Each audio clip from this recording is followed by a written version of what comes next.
I've had a fascination with British railways for years, ever since I was a little kid watching Thomas the Tank Engine, only to see him a few weeks ago. I moved to Sodor to fill my fascination for the trains with faces. Beforehand, I lived in a little village in central England. When I was a child, I used to sleep listening to the sounds of distant diesel horns as rain pelted on the roof. Good times. My grandfather, on the other hand, worked on a branch line during the later years of the London, Midland and Scottish Railway. He used to tell me stories of when he was a cleaner, then a fireman, and finally becoming an engine driver. It was always my dream just to be like him, to go soaring down the line, holding on the regulator as the reels pounded the rails. Of course, though, as you probably know, that wasn't to be. Unfortunately, he had passed away a few years ago. But one of his stories he told me has always stuck with me. I was about 13 years old, and I was reading one of his old railway books. I flicked through the pages as the wind whistled lightly outside, and the old clock ticked away in the dining room. The clouds made shadows that danced over the walls as the sun shone brightly. My eyes darted from page to page as I read about Elmis Black Fives, Great Western Kings, Gresley A1s, and Bullied Pacifics. Then I stopped. A small photograph fell out of the book. I picked up the photo to examine it. It was slightly worn, probably from the book, and was in black and white. On it was a picture of an engine shed. Then I noticed something. There were what looked like two scrapped engines poking out of the last two rows of the sheds, and I was curious to know more about the photo. "Grandpa," I called out, "come have a look at this." I heard the back door open and the old wooden floorboards of the floor creak as I heard my dear old grandfather walk out into the lounge room. "Yes, Benny boy." His warm smile and his glasses reflected off the sun as I turned the photo around to show him. "What is this photo?" He carefully picked up the photo from my little hands as he adjusted his glasses slightly. But after a few moments, his face turned into a frown. Not taking his eyes off the photo, he asked, "Where did you find this, Ben?" "It was in this old railway book," I replied slightly, more curious than I was beforehand. He then turned his gaze to the book and looked down. "Grandpa, what's wrong?" I asked. He then turned his head back to the photo and uttered, "This is where the bad engines go." I was puzzled by his answer. "What do you mean, Grandpa?" He sighed and turned to sit in the seat opposite of me. "Not all engines are good, lad," he began. "You should know that by now with your books and all. This here," he held up the photo to me, "is where the real bad engines go. None of this sending ye back to the other railway rubbish." I tilted my head slightly at him, still confused. He sighed. "See that engine on the page there?" I looked down to the book to see a Midland 1F pulling a train of vans. "Yes?" I asked, confused about where he was going with this. He leaned back and began to tell me the story. "The engine's name in the photo was Robert. He was a shunter and pulled small goods trains on the branch line I worked on during the 40s. Robert was a bad apple, you could say. His twin brother Ken was the exact opposite. A noble, hard-working engine he was. You ask him anything, and he would do it. The other engines liked Ken, but they all despised Robert for the accidents he would cause. But since this was during war times, the accidents were all covered up. Only the engines allocated to the sheds near the branch line knew of Robert's accidents. It was obvious to no one that Robert was jealous of Ken to no end and would try to be better than him to the point where he'd get into trouble. One night, the twins were sent to a nearby scrapyard. The scrapyard's engine had broken down and needed replacement. They got to work as soon as they arrived. A few hours in, Robert was sent to do some of the dirty work in the smelter shed, while Ken was sent elsewhere in the scrapyard. Why did they choose him instead of me? Robert pondered angrily. Then it happened. I don't know why or how, but Robert just broke. Robert pulled beside Ken in the scrap shed, covered in black soot, and politely asked, "Could you help me in the smelter shed? I need to pull a line of molten scrap trucks out, but they're too heavy." Ken was surprised by his benevolent demeanor. When they pulled up to the trucks, Ken was in the front and Robert was behind. They slowly let the molten scrap pour out. Then they reached the last truck, the one closest to Ken. As it began pouring, Robert used all of his strength and suddenly moved backwards as hard as he could. Ken was pulled back, right under the molten scrap. He screamed in terror as the viscous orange liquid bubbled down his boiler and crested his face. A few moments later, there was a loud explosion.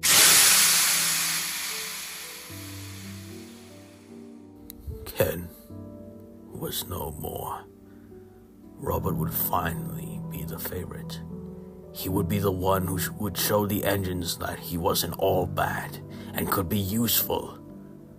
But obviously that wasn't to be. When our controller asked Robert about what happened, he blatantly replied, "He went in reverse. I tried to hold back, but I couldn't." Of course, our controller, knowing Robert, didn't believe him for a second. The controller just shook his head and walked away from him. Robert returned to the sheds, smiling, and fell asleep straight away with the thought that he'd gotten away with it. The next morning, the driver and I were sent to take him to a new location that we'd never heard before. Of course, we obliged and fired him up. The controller was also there to see him off. "Well, Robert, after last night's accident, we can't have you on this railway anymore." "You can't send me away, sir. I have to do Ken's work for him until there's a replacement." "It's always been about you. Your brother is dead, and you don't even care. I'm ashamed of you. I'm sending you to a place where you'll finally be useful. That will be all." He turned around and walked away. Robert smirked. I didn't want to be on this sodding railway anyway. Then we set off. The trip went smoothly until we reached the place as rumbling storm clouds approached. The sun began to fade over the horizon in the opposite direction. A large gated-up line with signs reading, "No trespassing," and "Warning, no exiting engines allowed." "What is this place?" the driver asked, but I ignored his question as an armed guard walked up to the engine. Number's 2630. We've been expecting you." Another man slowly opened the barbed wire gate. Then we went in. The place was unkept. Pieces of scrapped engines littered throughout the facility. 4 sheds gloomed as thunder rumbled overhead, and the rain began. A man stood out in front of the shed and walked up to the cab. 2630? he asked in a gruff voice. We nodded, and he nodded back as he walked into the shed. The rain was pouring heavily at this point. Inside the shed, it was pitch black as we slowly moved inside. Robert's eyes darted around, even though we couldn't see anything. Suddenly, we heard it. Quiet at first, but then it grew louder and louder. It was moaning and crying coming from around the shed. Then the lights came on. There must have been at least 30 engines in this singular shed. They were barely alive. Some missing parts, others missing their eyes, and one was an old engine that sat on wooden boards. Just a boiler. An unknown black liquid dripped slowly onto the floor from one of his eyeless sockets.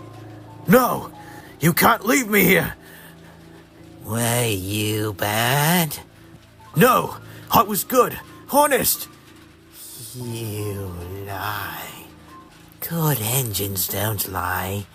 You're here to rot, like the rest of us. A tear rolled down his face as the driver and I backed out of the shed, horrified by the sight of the engines. Then one spoke up. Please take me with you. I'll be a good. I promise. Then the others began to yell over each other with a fraction of a hope that they'd get to leave. That's when I realized that they were all bad. Every single one of them. They only cared about themselves and not for the well-being of the others around them. They were self-obsessed, greedy. In a word, they were bad. Then, just as quick as it began, they all stopped and fell silent, the only sound being the cries of Robert begging for him to leave. Good engines don't lie. Good engines don't lie. Good engines don't lie. As we backed out into the rain, I could hear the screams of Robert. Good engines don't lie. Good engines don't lie. Good engines don't lie. As the door slowly closed behind him. The man standing out in front gave us both a bus ticket, tipped his hat, and then returned to the side of the shed. The driver and I were silent as we returned back to the branch line. When we did return, we saw a controller by the workman's hut, waiting for us. Ah, gentlemen. I hope your trip was uncharacteristically normal? Sir, what was that place? That is where the bad engines go. A lot of branch lines in Britain have been using it for years. But why not scrap them? Too much labor. Only the bad mainline engines get scrapped. We don't have the money to have every bad one scrapped. Those non-faceless engines cost quite a pretty pound, you know. That will be all, gentlemen. I hope to see you both tomorrow. And with that, he left. But as he did, a small photo fell out of his pocket. When the door closed, I picked it up. That is the picture I have here. We just looked at each other and left. He said, as the clock continued to tick in the background and the sun shone through the windows. The driver and I worked on that railway for a few more weeks until we were transferred to another line near Edinburgh. I was left speechless by the account and stayed silent throughout the entire story, shocked by the graphic recount. Anyways, Ben, come on. Let's go out into the garden for a while and enjoy the sun for a bit. That's enough reading for today. We stood up and walked outside. The wooden floorboards creaked and the wind lightly whistled outside. But as we did, I glanced at the photo one last time. The dark clouds, the engines awaiting their fate as the days rolled on. I couldn't help but wonder, are they still there? Alone, cold, seeking death? I'll never be sure. I never asked my grandfather about that place again. I guess I just erased it from my mind and forgot that horrific story. Until now. So when you read about the engines in the railway series, and how there are no bad steam engines whatsoever, well, you all know where the bad engines go.